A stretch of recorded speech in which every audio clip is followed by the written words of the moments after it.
ഒരു Saturday morning ഇന്ന് എന്തെങ്കിലുമൊക്കെ ചെയ്യണമെന്ന് വിചാരിച്ച് ഒരു ഡയറി എടുത്ത് ഞാൻ കുറച്ച് കാര്യങ്ങളൊക്കെ എഴുതാൻ തുടങ്ങി. ഡയറിയിൽ നോക്കിയപ്പോൾ ഫുൾ എല്ലാ പേജിലും ഞാൻ എന്തൊക്കെയോ എഴുതിയൊക്കെ വെച്ചിട്ടുണ്ട്.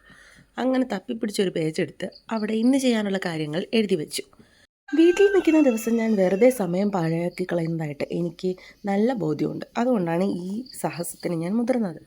അങ്ങനെ ഒരു 6-7 കാര്യങ്ങൾ അതിലെഴുതി വെച്ചു. പക്ഷേ എല്ലാം ചെയ്യാൻ പറ്റിയിട്ടില്ല കേട്ടോ. അങ്ങനെ ഉച്ചയായപ്പോൾ കറിയൊന്നുമില്ലാത്തതുകൊണ്ട് രസം ഉണ്ടാക്കാൻ പോയി. എൻ്റെ സ്പെഷ്യൽ രസം. ഞാൻ കറിവേപ്പിലയ്ക്ക് പകരം കീരയില ഇട്ട് വെച്ച രസം. ഇഞ്ചി, പുളിഞ്ചിക്ക, ഒരു പച്ചമുളക്, കുറച്ച് പുളി, തക്കാളി, ഇത്രയും സാധനങ്ങളാണ് ഞാൻ എടുത്തിട്ടുള്ളത്. കുരുമുളക്, ഉള്ളി, വെളുത്തുള്ളി ഇത്രയും എടുത്തിട്ടുണ്ട്. കടുക്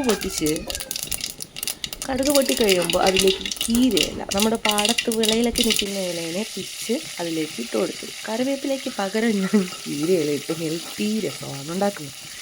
അതിനെ ഒന്ന് നന്നായിട്ട് മൂപ്പിച്ച് ഒരു പച്ചക്കളറായി വരുമ്പോൾ ഒരു പച്ചക്കളറായി വരുമ്പോൾ ഇഞ്ചി, വെളുത്തുള്ളി, ചെറിയ ഉള്ളി 2 പീസ് ചതച്ചത് അതിലോട്ടിട്ടു. എന്നിട്ട് അതൊന്ന് ചെറുതായിട്ട് എണ്ണയിലിട്ട് കിണ്ടിയ ശേഷം ഉള്ളിയും തക്കാളിയും ഇട്ട് കൊടുത്ത് അതും ഒന്ന് മിക്സ് ചെയ്തു. നമ്മൾ പുളിഞ്ചിക്കോരെണ്ണം എടുത്തില്ലേ, അതും കൂടി അതിലോട്ടിട്ട് കൊടുത്തു നന്നായിട്ടൊന്ന് ചുവപ്പിച്ചു.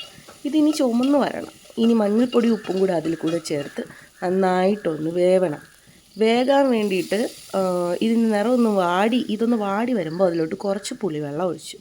കുറച്ച് പുളിവെള്ളത്തിൽ കിടന്ന് വേകണം, എന്നാലേ നമ്മുടെ ഉള്ളിക്കൊക്കെ നല്ല പുളി രസം ഉണ്ടാവുള്ളൂ.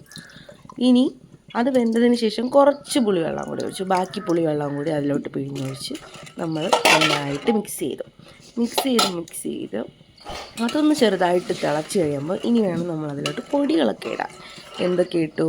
മുളക് പൊടി, മല്ലിപ്പൊടി, കായപ്പൊടി. ഈ പൊടികളെല്ലാം ഇട്ട് നമ്മൾ രസം നന്നായിട്ട് തിളപ്പിച്ചെടുക്കണം. പൊടിയെല്ലാം ഇട്ട ശേഷം നമ്മുടെ ആവശ്യാനുസരണം ഇടാം കേട്ടോ. നമുക്ക് എരിവും പുളിയും എല്ലാം ഉപ്പും എല്ലാം നോക്കി ആവശ്യത്തിന് കൂട്ടിയും കുറച്ചും അവരവരുടെ ഇഷ്ടത്തിനിടാം. അതിനെ നന്നായിട്ട് യോജിപ്പിച്ചതിന് ശേഷം ഇതിനെ നന്നായിട്ടൊന്ന് തിളച്ച് വരുന്ന രീതിയാകുമ്പോൾ എടുക്കുക. തിളച്ച് ഞാനിതെല്ലാം കുറവാണെന്ന് തോന്നിയതുകൊണ്ട് വീണ്ടും ഒരു പ്രാവശ്യം കൂടി ഇട്ടു.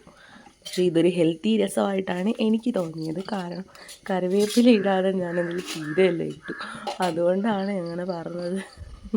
അപ്പം നമുക്ക് ഇല കൂടി കഴിക്കാമല്ലോ. നന്നായിട്ട് തിളച്ച് വന്നു. അങ്ങനെ നമ്മുടെ രസം ഇവിടെ റെഡിയായി.